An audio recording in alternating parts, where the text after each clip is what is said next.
India is making a major trade push in Canada this week.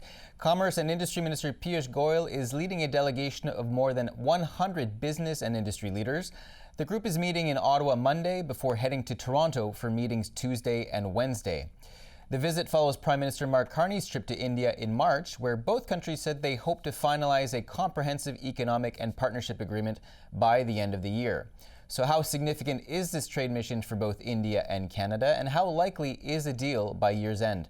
Prashant Srivastava is the president of the Indo-Canada Chamber of Commerce, and he joins me now. Thanks very much for making time for us, sir. Appreciate it. Thank you so much. Bonjour. It's a pleasure to be here. So the federal government says that this is the largest ever business delegation that India has sent to any country. What does that tell you about how India sees its trade relationship with Canada and future opportunities?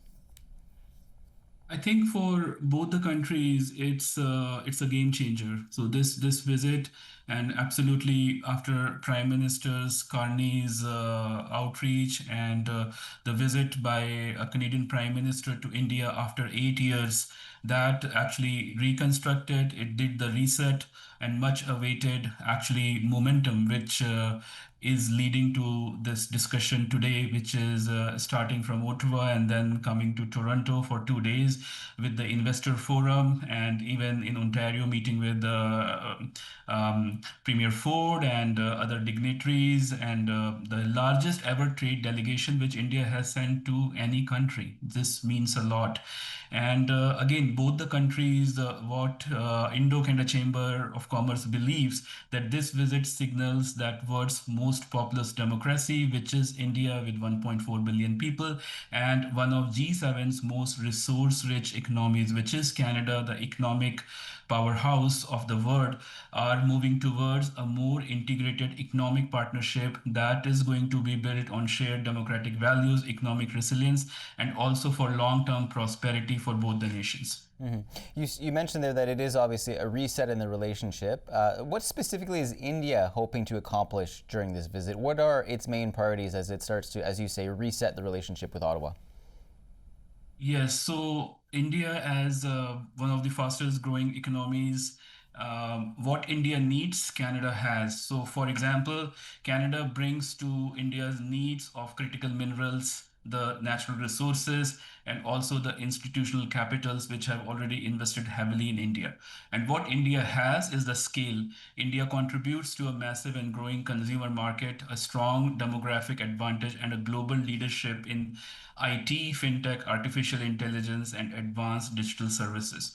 So the what India needs, Canada has, plus both countries in the current geopolitical scenario are looking to diversify their trade. They are not looking to be working with one key global partner. So, for example, for a large for generations, Canada has worked with US, and this is a time for Canada to diversify. Like if we look into in general the Canadian trade, more than 80 to 90% of the trade is with US. There's a deep reliance on US, and in the current scenario, what Prime Minister Carney also has given the mandate is to diversify the trade, the Canadian trade to non-US countries, and double it by 2030. In this direction, both India and Canada, when Prime Minister Carney met with Prime Minister Modi, they both agreed to increase the trade between both the countries to up to 70 billion Canadian dollars by 2030, which is a huge target. And we really believe that with CEPA, with the trade agreements being negotiated, that is something which would shape up the future of our both the countries. Yeah, you've already mentioned that ambitious target of hitting 70 billion in two-way trade by 2030. You spoke about the size of India's consumer market. Can you expand a bit more on what Canada stands to gain as it tries to deepen its ties with India, especially as it says, as you said, as it looks to diversify its trade away from the United States? What specifically are some of the biggest opportunities for Canada? What specific sectors or industries? Energy is one of the biggest sectors, and for which you have seen that when Prime Minister Carney was there was a uranium deal which was signed with Camco. So, with clean energy and energy transition, including LNG, uranium, clean hydrogen supply chain, battery energy storage systems, smart AI energy grid. So, India is building a lot of data centers. For those, they need these critical minerals. And this is a huge need in India. As India grows, there is a huge consumption which is needed. When it comes to technology and artificial intelligence, India has expertise in AI, analytics, enterprise solution, fintech. India has done a lot of work in fintech.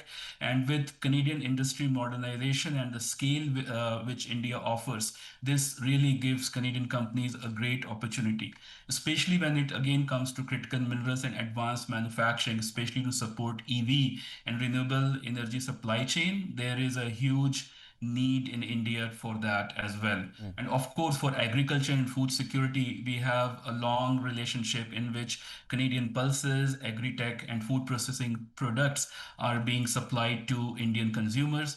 And again, like it's all about scale. What India offers is a big scale, and as well as the technological advancement, which can really bring both the countries together. Health and pharmaceutical is another one of the sector where Indian pharmaceutical manufacturing and Canadian life sciences innovation can create great synergies.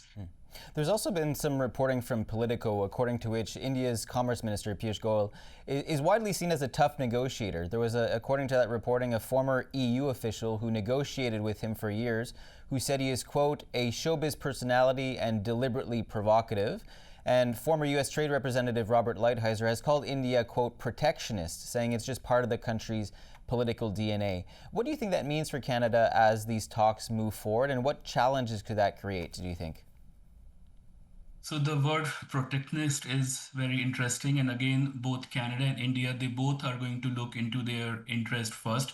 That is why there's a framework for CEPA in which both countries will look into the framework. From the Indian side, it is being expected that especially the tax regulations and other regulatory challenges with India should be eased. So those would definitely benefit Canadian businesses to operate in India.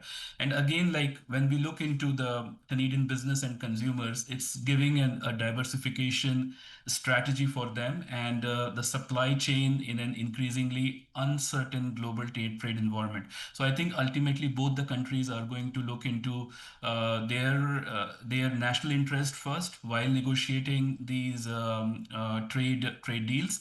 While Minister Piyush Goyal, what he has accomplished several free trade agreements with European Union, with recently with New Zealand, and I believe like something with Canada should also be looked into very seriously. Mm.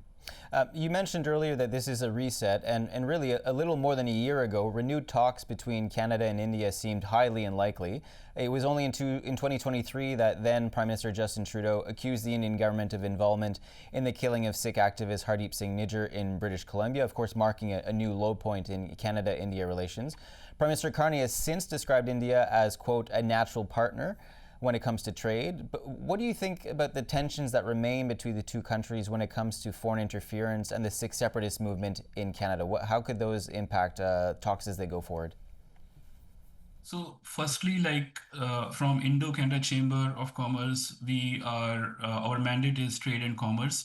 So we feel that trade and commerce should continue in its own spirit, while the legal and the law should take its own due course, and for which PM Carney's views are more pragmatic. And this is what we see with the new Canadian government, especially at the Prime Minister Carney's leadership, has a better understanding of India. So it's also about the understanding of India, which is also a new India, which was not like the India of the 1970s. So things have changed dramatically in India. Its own standing in the geopolitical world order has changed, and Prime Minister Carney has a deep understanding as an economist. So this is where we feel from Indo-Canada Chamber point of view that understanding and how the approach of the new government is with focusing on trade and commerce to continue, while whatever the legal challenges or legal issues are, they follow their own course. And it's up to the businesses to work with each other. And this is exactly what Indo-Canada Chamber of Commerce has done. Despite the turmoil in 2024, we had led a trade delegation to India, and we were welcomed by many senior government leaders, business leaders, and also just after Prime Minister Carney's trip to India, we were the first Canadian delegation leading over 25 SMEs to India, and we visited Delhi, Chandigarh, Mumbai, and signed several MOUs with partner chamber, creating economic and commercial opportunities for with over 500,000 Indian SMEs. Also, these business opportunities are being worked at B2B level and also at B2G level. At the government level, we interacted in the Indian Parliament with Minister Piyush Goyal. We had a great honor also of meeting with the Chief Minister of Haryana as well as the Agriculture Minister of Maharashtra. And again, as I would come back to the point that understanding of India, India is a country of countries, and also the nuances and details how to do business in India differs from province to province.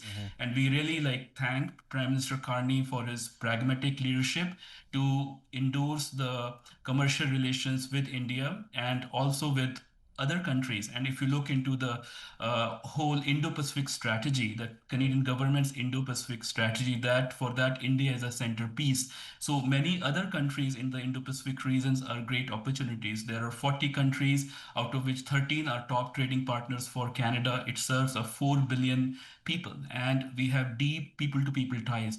India is also one of the major sending countries for international students to Canada. So there is a lot of contribution coming also from people-to-people ties, because international students, when they come, they invest, they live here, they contribute to the Canadian society. So there is a lot of positivity, and I think for us as a stakeholder from trade and commerce, our focus has been to look into the benefit of Canadians and Canadian companies, what opportunities we can provide to Canadians and Canadian companies so that we can work in the best interest of our nation. Right. Prashant Srivastava, President of the Indo-Canada Chamber of Commerce, will have to leave it there. Thanks very much for your time today. I appreciate it. Thank you.